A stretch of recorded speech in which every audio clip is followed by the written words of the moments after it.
ladies and gentlemen. It's to think I've resorted to constant announcements to drag people in a room to hear me speak. But for those of you who are here, thanks very much. It's a very noisy environment, so the first thing I'm going to check, I can always hear what Ian was saying. Can you hear me? Can you hear me up at the back? Thank you very much, sir. I don't want to be looking as if I'm miming to you. Although the good thing, as John and I were saying, the fact that it is so noisy is good, because unless someone's just playing a kind of tape recording out there to fool us that there are actually people out there doing business, the fact that it is so noisy I do welcome. And I would encourage all of you to make the most of this event. I'm absolutely delighted that Scottish Enterprise is associated with it, because more and more businesses say to me that the most valuable thing Scottish Enterprise can do for them is help them make connections, and so that's one of the reasons why we're so delighted to be involved today, giving people the chance to visit exhibition spaces, to learn from some of the keynote speakers' experiences, to attend workshops that can give you really practical hints and tips to take back to your own business. So I guess, and this is always a danger because you're preaching to the choir, aren't you? And coming here today, you've already made the decision to seize business growth opportunities, to seek out new sources of revenue, and to address and overcome obstacles that stand in your way. What I want to do this morning is just share some of my thoughts on how together we can maximise these business opportunities and in turn transform Scotland's economy. There's absolutely no doubt, as Jim said earlier, that the last couple of years have brought unprecedented challenges in the global and the local economic environment, with businesses facing situations that they might not have encountered before. However, even before this global recession, we were already dealing with a 30-year history of economic underperformance to tackle in Scotland. Since 1975, Scotland's annual average growth in GDP was 1.8%, well below comparable small European countries and significantly below the UK average of 2.3%. And contrast that with Norway, for example, where with growth nearly twice as high in Scotland over the same period, and with many of the same characteristics as the Scottish economy. Now, we all know that there's still a very big challenge for us in closing the growth rate gap between us and those of our UK or European competitors. But it is a challenge that I firmly believe that we can meet head on with the public and the private sectors, and that seems to be a theme from previous speakers, working together to stimulate economic recovery and future growth. And I make absolutely no bones about the fact that just as the companies I work with and all of our account managers are working with are trying to do more with less every year, so they're trying to reduce their operating costs and they're trying to generate more profit. That's what business growth is about. That's exactly what I should be doing with Scottish Enterprise. So yes, budgetary times are tough, but we should constantly be looking at ways to deliver more with less. But it's a challenge I do believe we can meet head on. So to increase and accelerate our economic transformation, we really need to understand Scotland's place in the world economy. In my job, I see no end of statistics and surveys pointing sometimes quite, honestly, in conflicting and contradictory conclusions. On the economic front, it's a surprisingly consistent view from various sources and surveys, however. International trade performance has been fairly buoyant, with exports of manufactured goods a key driver of growth in many countries in 2010. And economic growth has beaten expectations for much of the last year, first in the emerging countries, then in Germany, then in the UK, and then recently in Japan, so we do have to look and see what's going to happen there. And forecasters believe that recent data shows signs that the pace of expansion is now cooling to a more sustainable level.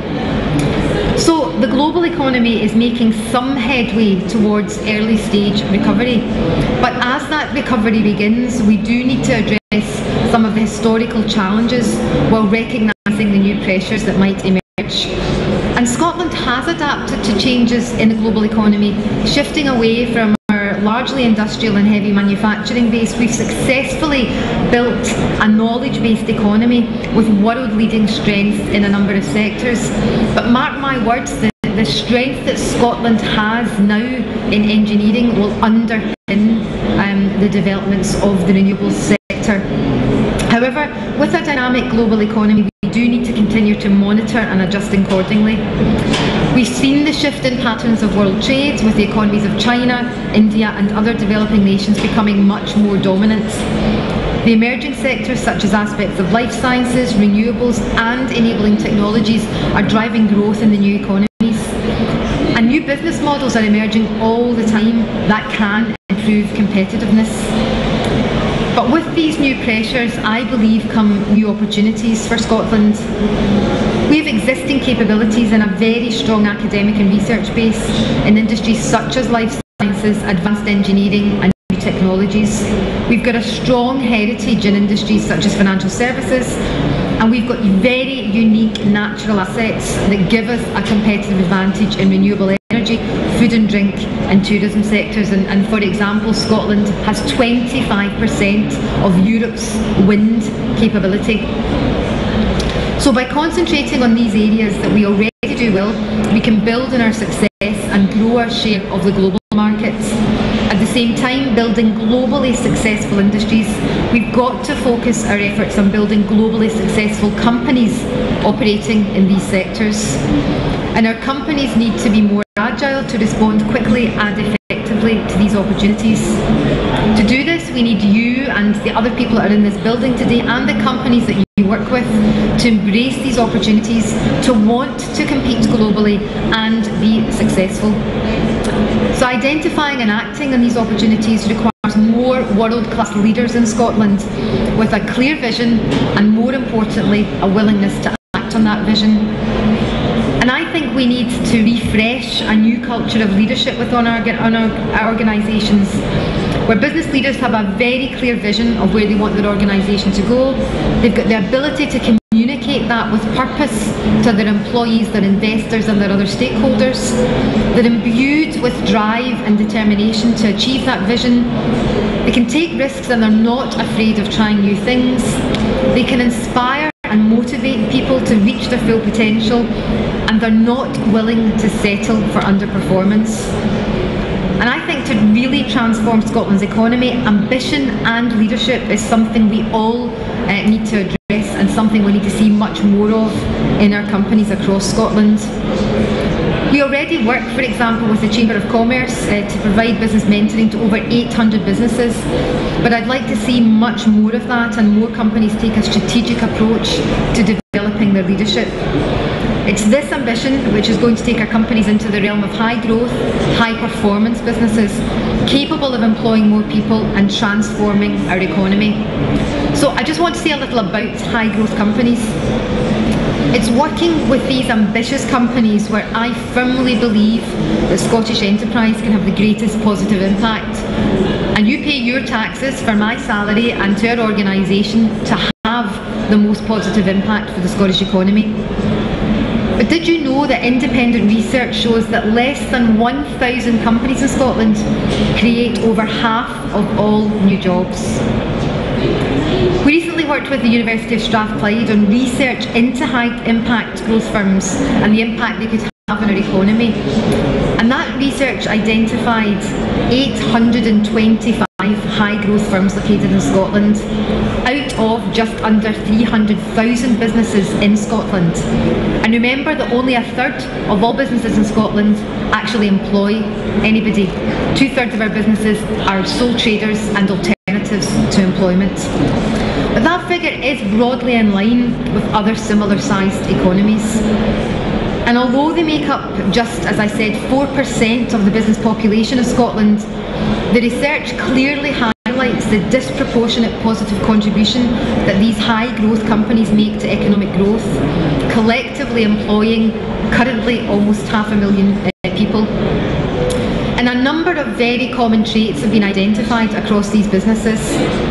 They're highly diverse and they can be found in a whole wide range of industries, although most were not operating in high technology sectors.